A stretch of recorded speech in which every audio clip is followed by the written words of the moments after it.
Welcome to One Cool Story, Tales from the University of Oregon School of Journalism and Communication. I'm your host, Julia Boboc.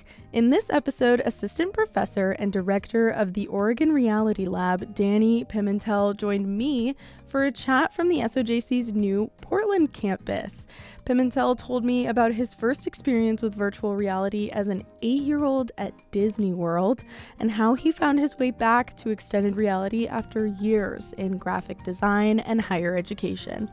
Plus, you'll hear about the organization that inspired him to work for nonprofits, his not-so-warm welcome to Eugene, visiting Sesame Street, and you won't want to miss his one cool story from under the sea. Hello, Danny, and thank you so much for joining us today. Thank you. It's a pleasure to be here. How are things going in Portland? Portland is doing well. We are happy and we're feeling really good in our new space. Yeah. That's great. So glad to hear it. I wanted to start with you just telling us a little bit about yourself for the listeners that might not know who you are and what you do. Sure. Yeah. So I am an assistant professor of immersive media psychology here at the University of Oregon School of Journalism and Communication in the Portland campus, like you said. And I study the uses and effects of immersive media. So that's all things augmented reality, AR, mixed reality, MR, and virtual reality, VR. And how did you start getting into this XR experience? I really got into XR kind of like a roundabout way. Growing up in Miami, really interested in storytelling through visual mediums. So grew up as a kind of self-trained graphic designer, then went through, undergrad where I learned further graphic design skills and visual storytelling.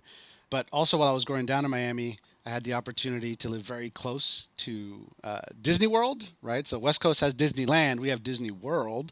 And it was one of the few places in the 90s where you actually had a chance to experience virtual reality before it was mainstream or consumer facing. You had researchers in Carnegie Mellon work with Disney Imagineers to come up with this really cool magic carpet Aladdin ride that I had a chance to actually see when it was still being kind of tested with audiences. And that experience really changed my whole life in a very meaningful way. It kind of showed me that, media can really transport us into these story worlds that we're building, that are in our books, that are in our screens. We can actually dive into those.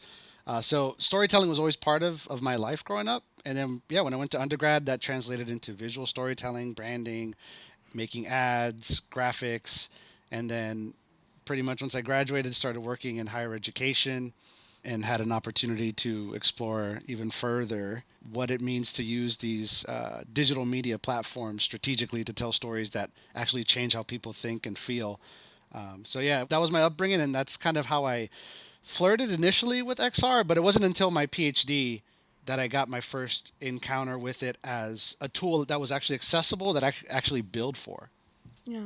Well, I want to hear first about this Disney World experience because I think it's kind of a cool full circle moment for you. And so I'm wondering, like, how old were you? What was it like? What were your emotions at the time? Were you like, this is like terrifying or this is super awesome? And what did it look like? Not terrifying at all. I'm one of these kids where it's like you throw me on a roller coaster, I'm just giggling. I'm like laughing hysterically because it's awesome. So, no, I wasn't scared at all. I was actually really... it's really hard to explain what virtual reality is to someone who hasn't tried it. And I guess they tried to do that to me. And as a kid, you're still forming your sense of what reality is. Even your identity is malleable and changing until your 20s and 30s. So if you think about what VR does, it not only changes where you are, but it changes who you are. And so that was kind of mind blowing in and of itself to like put on this massive headset that was like hung from the ceilings because it was like so heavy it couldn't just like be put on your head. It would break your neck. So they had to like have a lever and pulley system to lower this thing down on your head, and then you could only move it around a certain way as you controlled the carpet. So like once it was on, you feel like you're actually in Agrabah, on Aladdin's magic carpet, and and then it clicks, and then you realize, okay, I have an intuitive sense of what this technology is, and I know I'm not there in that scene, but little me and even adult me still feels transported there. And it's a pretty magical experience, which of course fits in with what Disney does, right? Mm-hmm. And so then you didn't really get back into the XR world until your PhD. Can you talk a little bit about how you got into that, when that became something you thought you could work in or you were interested in, and yeah. Yeah, it was one of those things, flash in the pan, trying VR so early and then never seeing it ever again anywhere. You kind of just forget about it, but it does influence how you think about storytelling. But once I finished undergrad, I started working at Florida International University doing marketing. So I was making all their billboard ads, their radio ads, storytelling for the university and all their graduate programs. So what that meant for my job was I had to tell stories, but about the programs, which meant I had to know the programs, right?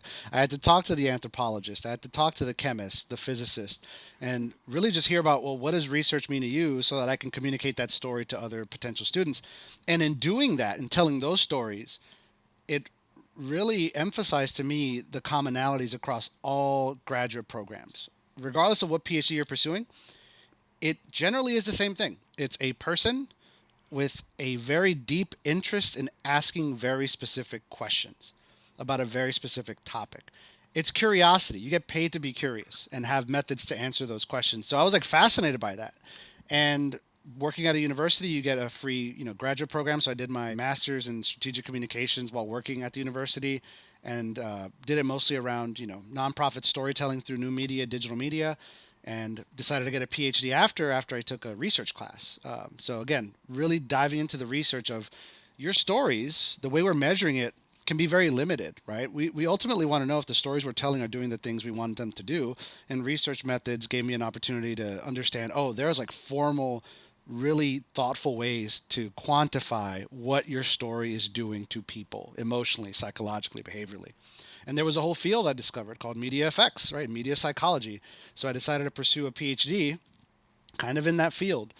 So I applied to University of Florida, got in, and worked with an advisor that I met there, Dr. Sri Kalyana Raman, and I took his class, which was called Human Computer Interaction.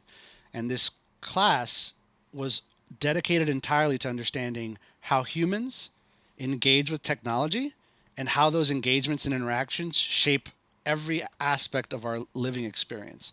And one of the modules was about virtual reality. And it was like, kind of talking about the future and how we will interact with people and places through AR and VR and why that matters from a persuasion storytelling perspective. And I just became totally obsessed with that. I was like, man, I need to do this. Like, I want to tell stories on this platform. And it just so happens that was 2015. That was the year that commercial VR really became viable. So you had HTC released the Vive headset. You had Oculus, which later became Meta, owned by Facebook. That started in 2015 as well. So it was perfect timing. And I got to just dive in head first. Serendipitous. Yeah. So I can see kind of the thread between storytelling and immersive media, but I also am curious why you specifically wanted to go into nonprofit work and where that interest comes from. Yeah, I mean, I was always involved in a lot of nonprofit philanthropic work through middle school and high school. A youth leadership organization called Aspira in South Florida was really dedicated to empowering underrepresented minority youth in the state and across the country with leadership skills. And that organization changed the course of my life and was the first organization that showed me you can go to college and you can study and college is for you and there's a future for you. And we would do everything from, mentorship to hurricane relief. We were in Florida, so that was a big thing. So they gave back so much to me. And when I was an undergrad, I didn't have a computer. Like, the president of that nonprofit heard about that and just bought me a computer right then and there and was like, here you go. Like, no questions asked. So I have almost an obligation, I feel, to pay it forward. And I think, for people that love to tell stories, if you can tell stories and change lives for the better, it's a win-win. So it's a no-brainer for me. Are you a first-generation college student then? Yes, I am. Awesome. Yeah. I also kind of want to know about your PhD program because you had mentioned when you were interviewing researchers that the common thread was asking specific questions. So I'm wondering, when you were doing your PhD and specifically when you got into immersive media, what were the specific questions that you wanted to ask and find the answer to, and how did you answer those using XR, AR, VR, MR, all of that. All the R's. Yeah, I was really captivated by climate change and its impacts because I grew up on the coast, right? I grew up South Florida, total beach bum, spent most of my weekends on the beach, and I have a deep connection with the ocean.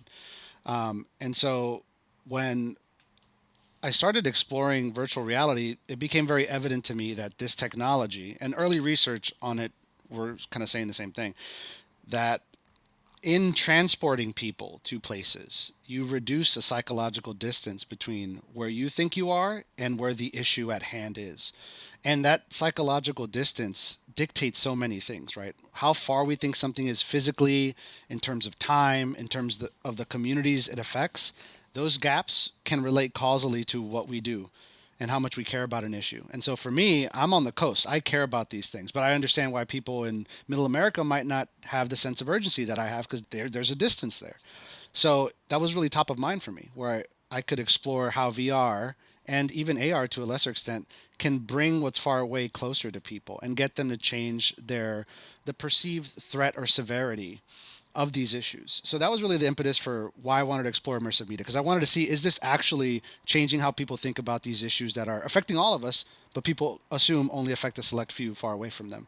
And there was also this really fascinating bit of research that I encountered in my PhD, which was around psychic numbing. And there was this professor at U of O actually that coined this term, that did a bunch of research on this, which pretty much articulates this very simple idea that's counterintuitive. It's this idea that as the number of victims of a particular thing increases, presumably that means our concern increases Mm. commensurate with that number.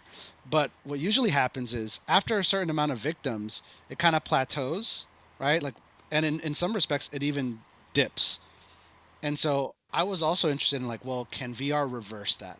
Can it offset, mitigate, and even reverse psychic numbing so that if you experience a particular threat with a bunch of victims, right? Whether those victims are, marine life or actual human beings affected by something, can it change the way they process those victim counts? And so I went full bore in developing simulations about a variety of environmental issues to really get at these kinds of questions and start to understand not only whether XR can change people's minds, but how, right? The mechanisms with which they happen. So, yeah, spent most of my time doing that. Mm. That's fascinating. And I have heard of psychic numbing in my classes, and maybe it's because we're at U of O, but very interesting to see the desensitization to like mass events. And I think it's really interesting to see how XR can be used to counteract that. I would also love to give you the opportunity to talk about how you got to U of O and when and what was your role as you started. Yeah, so I got to U of O in 2020 during that year, the crazy year, that year. Um, and honestly, I'd never seen myself being in academia. I've always wanted to be in industry. I'm a creative by nature, and I had misconceptions about academia. And as I went through my PhD program, I realized I want to be in a place that's a good fit, right? A place that values creative output, storytelling as a craft, and the academic side of like the rigorous scholarly work that tests whether those stories are doing what we think they're doing. So when I had the opportunity to, apply to certain jobs, I was very intentional, and U of O was very much top of my list. And I had the opportunity to come here, like I said, in the fall of 2020, which was a very crazy time, like you said. Not only I think I drove up here, and that was when the wildfires were happening, so the sky was literally burning as I'm driving Mm. here, and I totaled my car in California driving up from Florida. So I had a rental with with an Airbnb that had no AC in a time where you couldn't open a window. Oh my So gosh. you immediately start thinking like, did I make the right decision? Are all these signs? And for me, it's I think Randy Pausch, the Carnegie Mellon professor who actually created the Aladdin ride I was talking about earlier, who passed away, rest in peace. He would always say the brick walls are there for a reason, to show you who really wants something enough. And Mm. so for me, it was never a question outside of that one little moment of like, am I doing the right thing? It's like, no, I'm going to go through this. It's fine. I made the right decision. And once I got settled in, I got to work with really cool faculty in Eugene, and you work in immersive media, you start using immersive media to connect with people, right? You start tapping into the benefits of VR. I got to put on a headset and feel like I'm in Eugene with the faculty member down there. So that happened with my family too. I got to keep social connections with technology that was really hard to do for a lot of people at that time. How has your career developed since you came to U of O? It's 5 years now, and a lot has changed in the world. What's changed for you, and how has your career grown? I've had a really cool opportunity to just make a lot of things. I'm a maker, and in many ways, my life hasn't changed much because I've just gotten the opportunity to continue doing what I love to do. But being at a university, and I mean, now going from faculty to co-director to starting in the fall directing the Oregon Reality Lab here in Portland, that was started by Dr. Donna Davis. Like, the responsibilities continue to grow, but my Northern Star remains creating stories that have impact and measuring that impact. And so I love that I get to be in the Pacific Northwest and work really closely with organizations, nonprofits, industry partners to not only build stuff myself, but teach my students how to build things. And so now I'm seeing content that my students are making, and they're working hand in hand with industry and nonprofit partners. So it's just really rewarding to see that we're making U of O a hub for immersive storytelling. And so that makes me really proud, and we have a great team here. So I would say that's probably the biggest thing, and just getting, data, obviously, right? Doing a lot of studies, getting the opportunity to test the things we're building. And, I did just submit my tenure packet. So a year we'll know, fingers crossed, but yeah. And again, the biggest thing though, the most rewarding thing is being able to work with students, with faculty, and being able to make relationships like, now we have relationships with Snapchat, with Meta, with a bunch of, thought leaders in the field. And it wouldn't have been possible without the U of O and the lab and faculty and students. Can you tell us a few things? I know you've done many, but a few things that you have made in your time at U of O? Oh, goodness. Yeah, so many. I mean, when I started, I became a creator resident for Snapchat. And a lot of people don't realize that Snapchat is considered technically a camera company. They're social media, but they make hardware too. And they pioneered augmented reality with face filters, and they've not stopped, right? So being able to work with Snap early on as a creator resident and build things. I've had a chance to work with Google to create, augmented reality experiences around penguin conservation, for example. And one of the funny things I like to say is that experience where you clean an oil slick penguin, which we built in with Snapchat and Google, was, I think, in the first week downloaded by like 75, 80,000 people. Wow. And so there's that running joke where when people ask me, what have you done at U of O? I always say, well, I cleaned 80,000 penguins. And they're like, are there even that many? Do you all even have? So it's always like it's a funny joke there. But I would say, yeah, the industry collaborations, being able to have a lot of fellowships too, to just keep learning, right? Being a fellow at Yale and their program on climate change communication allowed me to really be a thought leader in terms of like op-eds, learning how to write op-eds, realizing that I can create AR, VR experiences, but that's not the only thing I can create. I can have opinions and tell stories that sway how people think about issues. So that was really empowering. And then now Jones Gans Cooney Center, which is part of Sesame Workshop and Sesame Street, being able to work as a fellow there this year has also empowered me to think, how do we design immersive storytelling for kids and the next generation? So I just try to keep busy. I keep very busy. Clearly. That's incredible. And have you been to Sesame Street? I did, yeah. I think I have a sign with, I don't know if you can see it in the back, but Oscar the Grouch is my guy. He's right there. I think you can see him. Oscar the Grouch is my guy. But, we got to meet some of the, like the OG artists that have been, animating and creating new characters for Sesame Street. Yeah, we got to go to Sesame Street and learn all the story behind it. And it's probably one of the most important media properties in this country, I would say, and certainly shaped my life. So it's cool to be able to learn from the best as I think about where does AR, VR fit into the next generation. So Exactly. And I think it's really interesting to think about even using AR and VR experiences with children and with young people. You mentioned earlier the Oregon Reality Lab. What is that? That's a What great do you question. do there?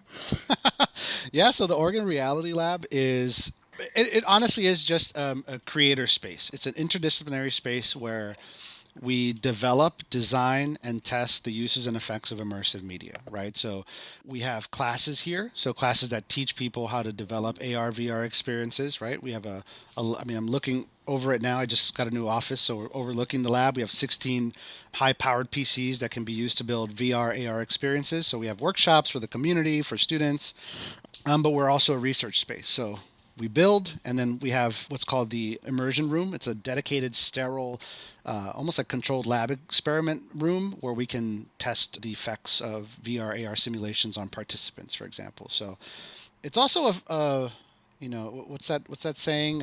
It's like a way of life. It's not just like a place. It's a way of thinking, and so the name Reality Lab was given by Dr. Donna Davis, right? And it's very intentional because Mm. we have to question what is reality in our modern age. It's no longer what we see with our eyes in the physical space, right? That's being transformed by augmented reality, right? It's not only the worlds we go in digitally on our web browsers, it's the worlds we enter with our headsets. And when everyone has a seat at the table and can create their own realities, that's very powerful, and it's very equitable, and it provides a whole new like canvas for people to tell stories. So there's so many realities. We're creating new ones every day, and we want to study what that means for not only advertising and communication and journalism, but for the human experience as a whole. Mm. And within that, working with nonprofit and local organizations, I really want to know how you talk to these organizations and how you present VR and XR to them when people might be confused by the idea or Yeah. even scared of what it means. So, how do you come to a local organization and say, look, we've got something for you, it's going to help? Yeah, the approach is always very interesting. I know there's a lot of apprehension with any new technology, and my position is never, here's why you should be doing this. In fact, it's probably the opposite. I generally don't think AR, VR belongs in any kind of strategic plan for most organizations because there's so many other considerations to think about, right? So if you want to think about in being very thoughtful in the use and implementation of AR VR, you have to know both what it is, what it does, and what your needs are, what your goals are. So I always start there. I'm like, when I'm networking or when I'm hosting a guest or if there's a particular issue that I'm really focused on and I reach out to those organizations, my first question is generally, how can we help? But also, what are some of the issues you're facing? What are some of the key outcomes and goals, and what's preventing you from achieving those goals?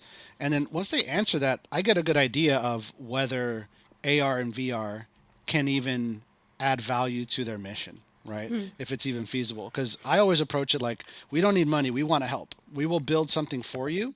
Our currency is data, right? Our currency is being able to work hand in hand with you to not only build this, but test it and see if it's actually doing the thing you want it to do. So this year we're working with Oregon Department of Fish and Wildlife because we really want to tell the story of the marine reserves. And so we had an opportunity to talk to them, understand, well, what are some of the barriers to the goals you want to achieve, whether it's ocean literacy or ocean empathy or just knowledge about the reserves and what they do.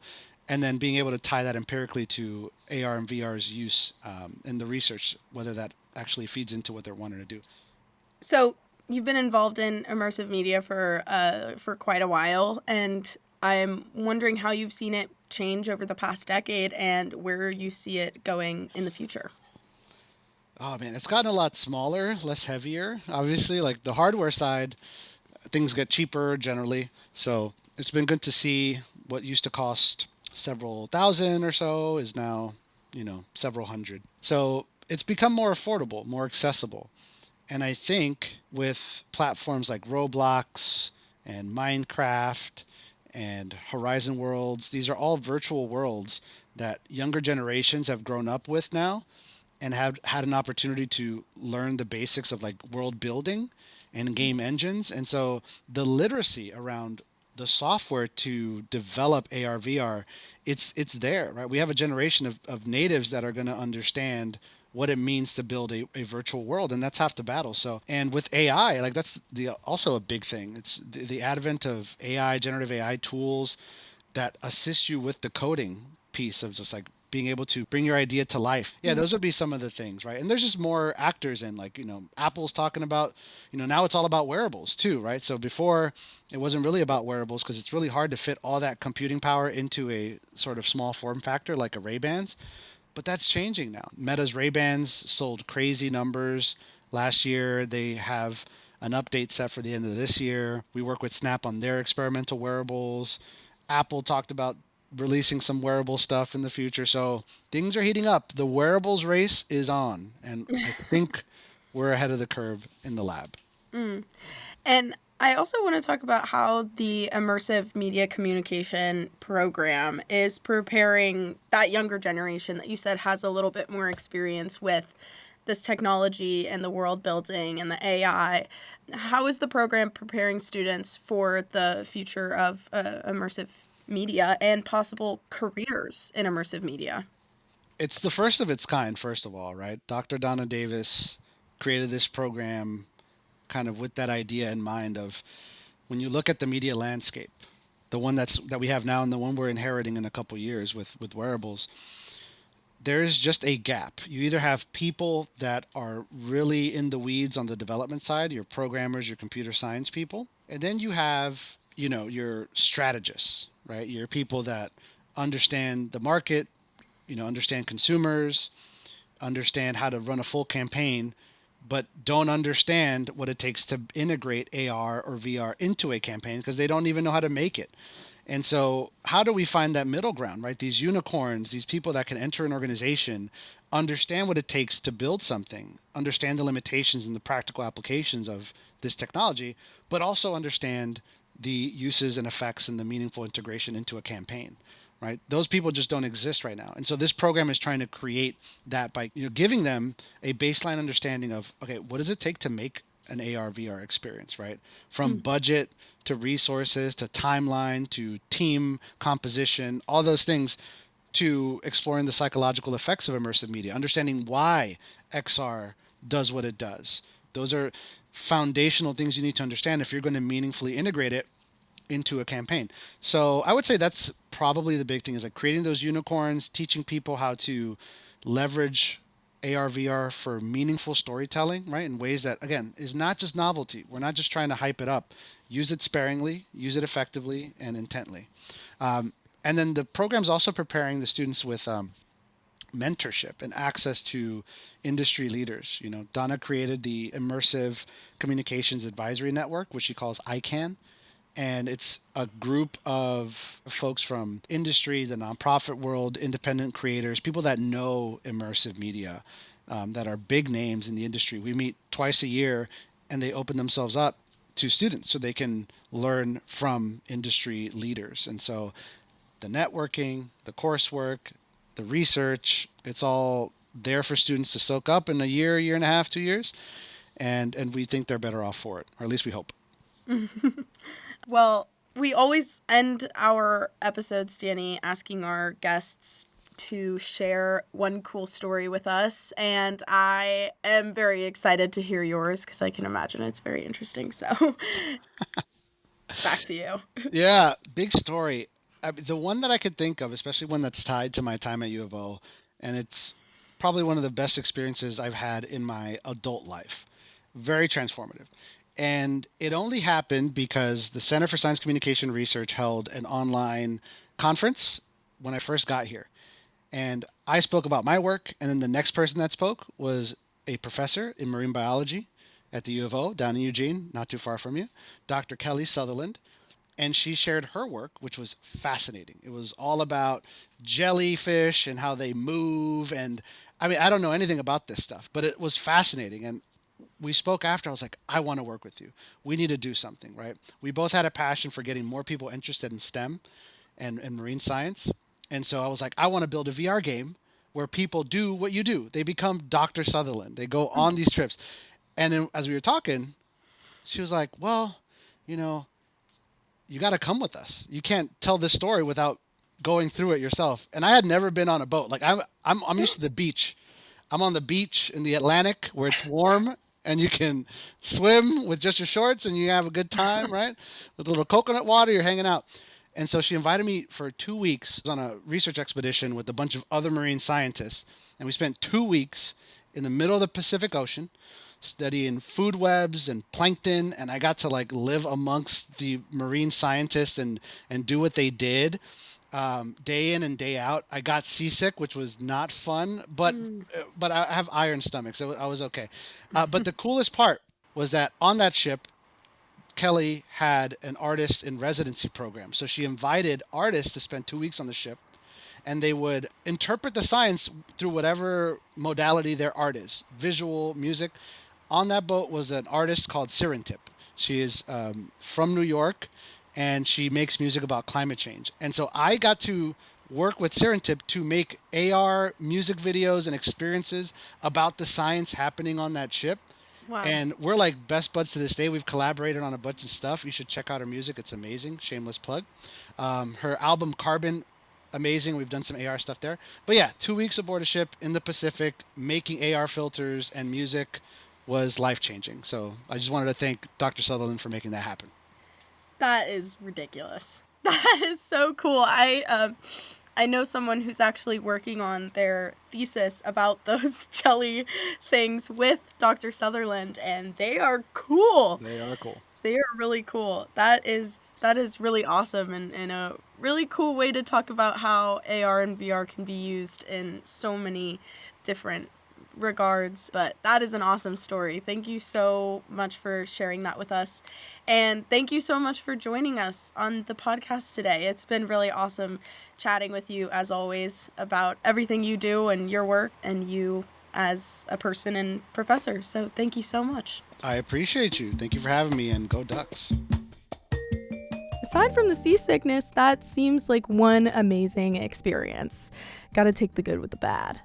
Hey, thanks for listening to another episode of One Cool Story, Tales from the University of Oregon School of Journalism and Communication. We hope you enjoyed it. If you'd like to hear more, find us wherever you listen to podcasts and subscribe to make sure you never miss an episode. To stay up to date on what's happening at the SOJC, follow us on Instagram, LinkedIn, Facebook, or Blue Sky at UOSOJC. From Allen Hall, I'm Julia Boboc. See you next time.